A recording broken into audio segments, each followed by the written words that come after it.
Hello बच्चों, 8th class में आप सभी का स्वागत है। आशा करती हूँ आप सब अपने घरों पर स्वस्थ होंगे और अपने स्वास्थ्य का ध्यान रख रहे होंगे।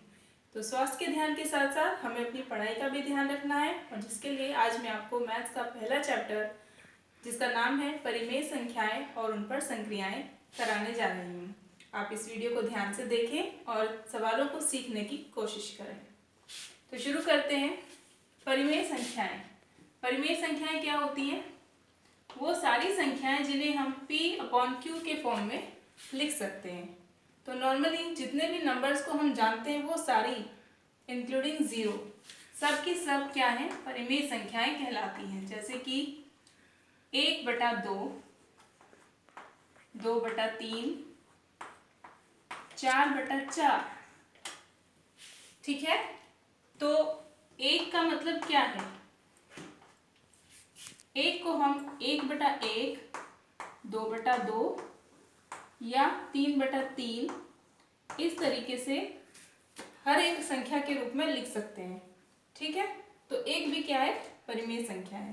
तो इन परिमेय संख्याओं को जब हम जोड़ते हैं तो उनको जोड़ने के लिए कुछ नियम होते हैं, वो मैं आपको आज बताने वाली हूँ।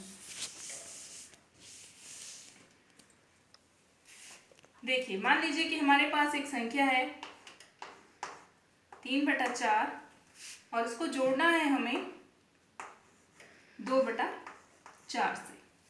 तो यहाँ आप देख सकते हैं कि दोनों संख्याओं में दोनों के हर समान है। तो हमें इन्हें जोड़ने के लिए कोई विशेष मेहनत नहीं करनी है। हमें केवल क्या करना है, ऊपर वाली संख्याओं को जोड़ देंगे और इसे हम यहाँ लिखते हैं नीचे।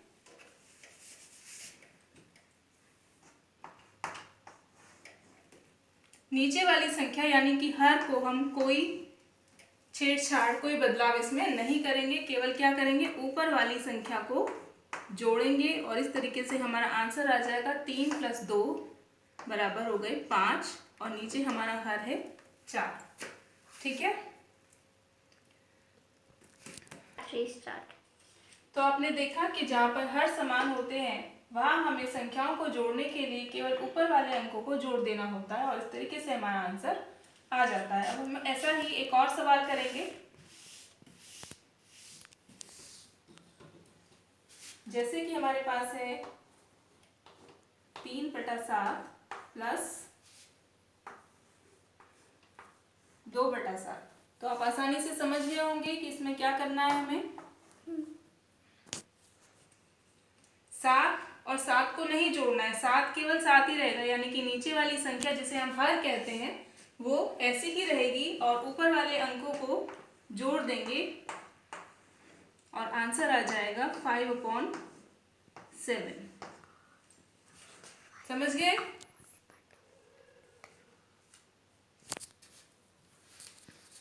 ठीक है, अब हम एक दूसरा उदाहरण लेते हैं। अगर यहाँ पर 2/7 के बजाय हमारे पास हो -2/7 यानी कि -2/7, तब हम क्या करेंगे? तब हमें पहले इस ब्रैकेट को खोलकर इन चिन्हों को आपस में गुना करनी होगी, जैसे कि कक्षा 7 में आपको सिखाया गया था। प्लस और माइनस की गुना होती है तो क्या आएगा? माइनस आएगा। ओके, अब यही संख्या यहाँ आ जाएगी और अब ये प्लस की जगह हमें क्या करनी है? माइनस करनी है। क्लियर? तो 3 में से 2 माइनस करेंगे, आंसर आएगा 1 और संख्या आ गई हमारी 1/7। तो आपने देखा एक चिन्ह बदलने से हमारा आंसर चेंज हो सकता है, इसलिए आप चिन्हों का ध्यान रख के सवाल हल करेंगे। अब हम करेंगे अगला सवाल।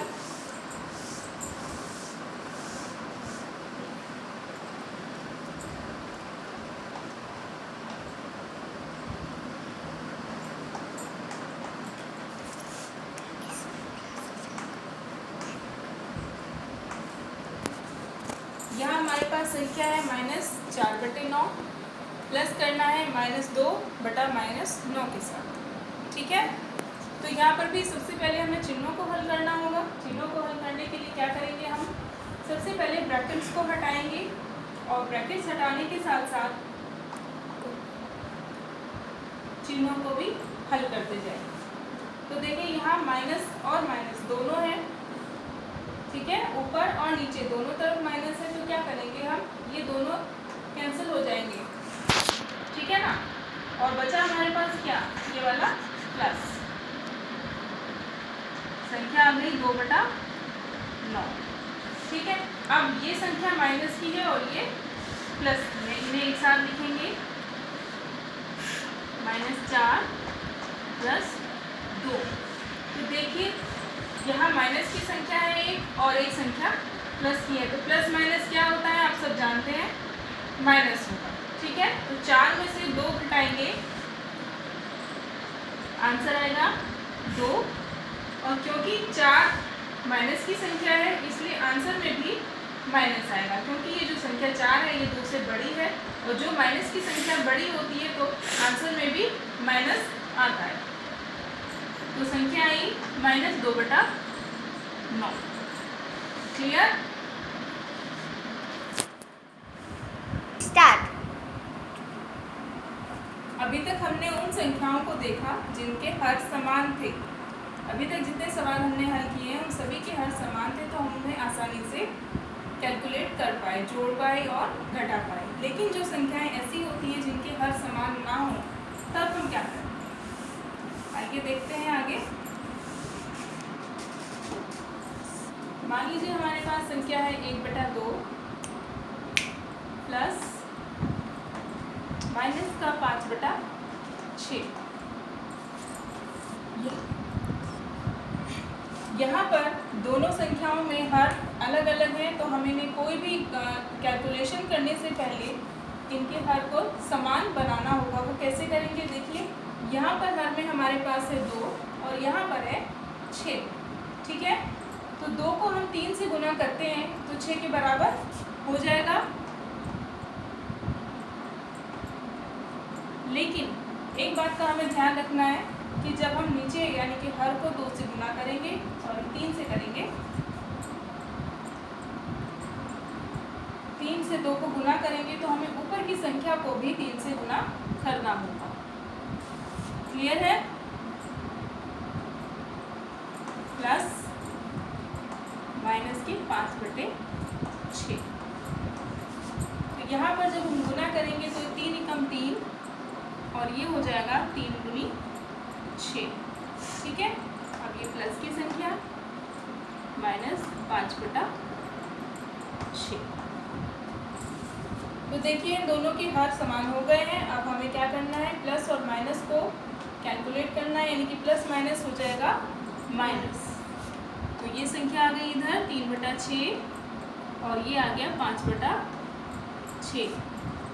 घटाएंगे जैसे हमने पहले किया था, 5 में से 3 घटाइए, 2 आ गया और 6। अब आप जानते हैं कि माइनस की संख्या बड़ी है तो आंसर में हमें माइनस का चिन्ह लेना होगा। क्लियर? अब हम ऐसा ही एक और सवाल करके देखेंगे जिनमें दोनों संख्याओं के हर भिन्न होंगे, अलग अलग होंगे, तो हमें इनके पहले हर समान करने होंगे। क्या करेंगे, अब हमें इनका एलसीएम लेंगे। एलसीएम आप सब जानते हैं बच्चों, ऐसी छोटी से छोटी संख्या जिसको ये दोनों डिवाइड कर सकें, 4 और 6, उसे हम इन दोनों संख्याओं का एलसीएम कहेंगे। तो कैसे करना है, यहाँ ऐसे आपने एक लाइन बनाई, चलिए मैं दोबारा से बताती हूँ। एक लाइन खींचिए और एक ऐसे, ठीक है। यहाँ ऊपर हम दोनों संख्याओं को लिख लेंगे 4 और 6। ऐसा छोटे से छोटा नंबर जिससे ये दोनों संख्याएं डिवाइड हो सकती हैं वो कौन सा है, 2, क्योंकि 2 के टेबल में 4 भी आता है और 6 भी आता है, ठीक है। तो 2 का टेबल 4 तक पढ़ेंगे, 2 दूनी 4, और 2 का टेबल हम 6 में पढ़ेंगे, 2 तिया 6, ठीक है। तो अब हमारे पास 3 नंबर्स हैं, क्योंकि अब ये दोनों किसी एक नंबर से नहीं कटेंगी, ठीक है ना। 2 2 से कटेगा और 3 3 से कटेगा। क्यों? क्योंकि ये दोनों अभाज्य संख्याएं हैं। अब हम क्या करेंगे, इन तीनों संख्याओं को, ये 2 और ये 3, इन्हें आपस में गुना करेंगे। ठीक है, तो गुना करिए, क्या आंसर आता है? 2 दूनी 4, 4 तिया 12, 12। तो एलसीएम क्या आया? 12 आया। 12 को हम यहाँ एक लाइन खींचेंगे और उसके नीचे हम ऐसे लिख देंगे। ठीक, अब क्या करेंगे? अब ये जो हर है 4, इससे इस 12 को भाग दीजिए। रफ में कर सकते हैं, अलग से कर सकते हैं, मौखिक कर सकते हैं, जैसे आपको सुविधा हो वैसे। 4 तिया 12, 3 आया, 3 आया। इस 3 को हम इस 3 के साथ गुना करेंगे और आंसर लिखेंगे यहाँ पर। 3 तिया 9, ये 3 गुना ये 3, आंसर आया 9 यहाँ पर। क्लियर? अब ये वाला प्लस का निशान जैसे हमने यहाँ किया है वैसे ही इधर करेंगे। इस 6 से इस 12 को भाग देंगे। 6 दूनी 12, 2 आया। इस 2 से इस 4 को गुना कीजिए। 4 दूनी 8, यहाँ लिखेंगे। क्लियर? अब हमें क्या करना है? सिंपल इन दोनों को जोड़ देना है। 8 और 9 कितने होते हैं? 17, और नीचे हर है हमारा 12। ठीक है, तो इस तरीके से हमारा आंसर आ जाता है 17/12। तो यहाँ हमने सीखा कि किस तरह से हम संख्याओं का एलसीएम लेकर के उन्हें जोड़ सकते हैं। ठीक है, स्टार्ट। आज के लिए इतना ही। ये सवाल हैं एक्सरसाइज 1A के, आप इन्हें ध्यान से देखेंगे और समझेंगे।